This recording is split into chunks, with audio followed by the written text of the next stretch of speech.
नमस्कार। आइए आज हम चाणक्य नीति के दूसरे अध्याय को जानने की कोशिश करें। इसमें 20 श्लोक हैं। अथ द्वितीयोऽध्यायः अमृतं साहसं माया मूर्खत्वमतिलोभिता अशौचत्वं निर्दयत्वं स्त्रीणां दोषा स्वभावजाः। झूठ बोलना, उतावलापन, छल, मूर्खता, अत्यंत लालच, अशुद्धता और निर्दयता, ये सब दोष स्त्रियों में स्वाभाविक होते हैं। भोज्यं भोजन शक्तिश्च रति शक्तिर्वरांगना विभवो दान शक्तिश्च नाल्पस्य तपसः फलम्। स्वादिष्ट भोजन का सामान मिले और भोजन करने तथा पचाने की शक्ति हो, सुंदर स्त्री हो, प्रेम करने की शक्ति हो, पूर्ण धन हो, दान करने में उत्साह हो, ये सभी कर्म तपस्या के फल हैं। यस्य पुत्रा वशीभूता भार्या छंदानुगामिनी विभवे यस्य संतुष्टस् तस्य स्वर्ग इहैव हि। जिसके पुत्र आज्ञाकारी हो, स्त्री मन के अनुकूल चलने वाली हो और जिसे अपने ही धन से संतोष हो, उसका स्वर्ग यही है। ते पुत्रा ये पितुर्भक्ताः स पिता यस्तु पोषकः तन्मित्रं यस्य विश्वासः सा भार्या यत्र निर्वृतिः। पुत्र वह है जो पिता के भक्त हैं, पिता वही है जो बच्चों का पालन पोषण करता है, मित्र वही है जिसमें विश्वास हो, स्त्री वही है जिसमें सुख प्राप्त हो। परोक्षे कार्यहंतारं प्रत्यक्षे प्रियवादिनं वर्जये तादृशं मित्रं विषकुंभं पयोमुखं। मुख पर मीठी मीठी बातें करना और पीठ पीछे दूर होने पर सभी कार्य नष्ट करने वाले मित्र को कंठ में दूध और अंदर जहर से भरे घड़े की तरह छोड़ देना चाहिए। न विश्वसेत कुमित्रे च मित्रे चापि न विश्वसेत कदाचित् कुपितं मित्रं सर्वं गुह्यं प्रकाशयेत्। बुरे मित्र पर और यहाँ तक कि अनन्य मित्र पर भी विश्वास नहीं करना चाहिए, क्योंकि शायद कभी अपना अनन्य मित्र भी नाराज होकर सभी छिपाने वाली बातों को प्रकट कर सकता है। इसीलिए सावधान रहे।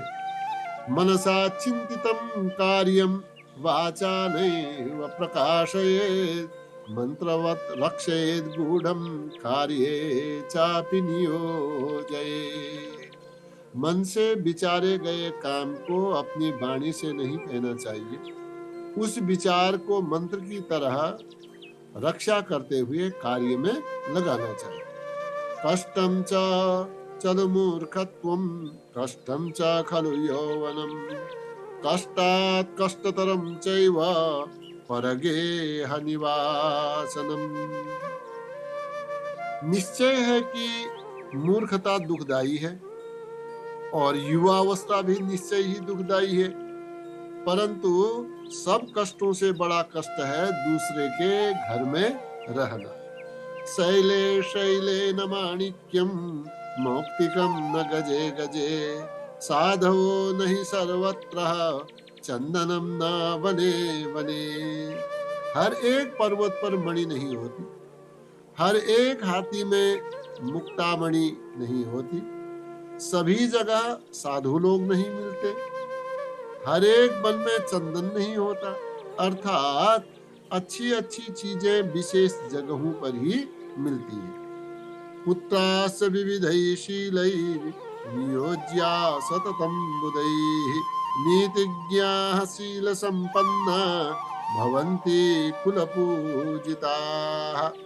बुद्धिमान लोगों का कर्तव्य है कि अपने पुत्रों को अनेक प्रकार के अच्छे नियोजन अर्थात व्यापार में लगावे, क्योंकि नीति के जानकार और अच्छे स्वभाव वाले ही कुल में सम्मानित होते हैं। माता रिपुः पिता शत्रु बालो याभ्यां न पाठ्यते न शोभते सभा मध्ये हंस मध्ये बको यथा।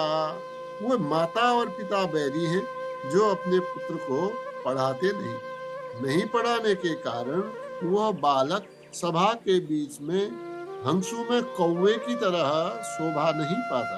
अर्थात माता पिता का कर्तव्य है अपने पुत्रों को पढ़ाओ। लालनाद बहवो दोषा ताड़नाद बहवो गुणा तस्मात् पुत्रस्य शिष्यञ्च ताड़ेत न तु लालयेत्। अत्यंत प्यार से बहुत दोष और दंड भय से बहुत गुण उत्पन्न होते हैं। इसीलिए पुत्र और विद्यार्थी को दंड देना ही उचित है, न कि अत्यंत दुलार करना।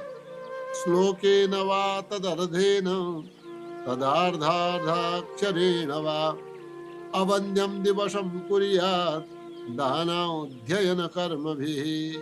एक श्लोक अथवा आधा श्लोक या श्लोक का एक चरण या उसका आधा या एक अक्षर या आधा ही अक्षर सही, किंतु प्रतिदिन पढ़ना चाहिए। रस्सी आवत जात ते शिल पर होत निशान आखर आखर के पढ़े मूर्ख होत सुजान। हर एक का कर्तव्य है कि दान देना पढ़ना आदि अच्छे कार्यों से सभी दिन सार्थक करें। कांता वियोगः स्वजनापमानो ऋणस्य शेषः कुनृपस्य सेवा दरिद्रभावो विषमा सभा च विनाग्निमेते प्रदहन्ति कायम। स्त्री का विरह, अपने वर्ग के लोगों से आदर, कर्ज में डूबना, दुष्ट राजा की सेवा, दरिद्रता और अपने से प्रतिकूल सभा, ये सभी आग नहीं होते हुए भी शरीर को जला देते हैं, अर्थात अत्यंत दुखदायी होते हैं। नदी तीरे चये वृक्षा परगेषु कामिनी मंत्रहीनाश्च राजानः शीघ्रं नश्यन्त्य संशयम्। नदी के किनारे में पेड़, दूसरों के घर में गई हुई या जाने वाली स्त्री और मंत्री के बिना राजा, ये शीघ्र ही नष्ट हो जाते हैं, इसमें संदेह नहीं। बलम विद्या हि विप्राणाम राज्ञां सैन्यं बलम तथा बलम वित्तं च वैश्यानां शूद्राणां च कनिष्ठता। ब्राह्मणों का बल विद्या है, राजा का बल सेना, वैश्यों का बल धन, सेवा करना। निर्धनम पुरुषम वेश्या प्रजा भग्न नृपम त्यजेत् खगावीत फलम वृक्षम भुक्त्वा चाभ्यागतो गृहम्। व्यभिचारिणी स्त्री धन से हीन पुरुष को छोड़ देती है और प्रजा वर्ग पराजित राजा को, पक्षी बिना फल वाले पेड़ को और अतिथि जिसके आने का दिन निश्चित नहीं रहता, भोजन करने के बाद घर को छोड़ देते हैं। गृहीत्वा दक्षिणां विप्रा त्यजन्ति यजमानकं प्राप्त विद्या गुरुं शिष्या दग्धारण्यं मृगास्तथा। ऋत्विक ब्राह्मण दक्षिणा लेकर यजमान को, विद्यार्थी विद्या पढ़ लेने पर गुरु को, हिरण जले हुए वन को छोड़ देते हैं।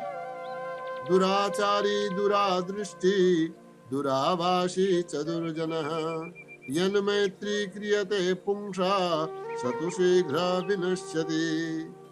बुरे आचरण वाले से और पाप दृष्टि वाले से, खराब स्थान में रहने वाले से और दुष्टों से जो मनुष्य मित्रता करता है वह शीघ्र ही नष्ट हो जाता है, अर्थात बुरे का साथ नहीं करना चाहिए। समाने शोभते प्रीति राज्ञी सेवा च शोभते वाणिज्यं व्यवहारेषु स्त्री दिव्या शोभते गृहे।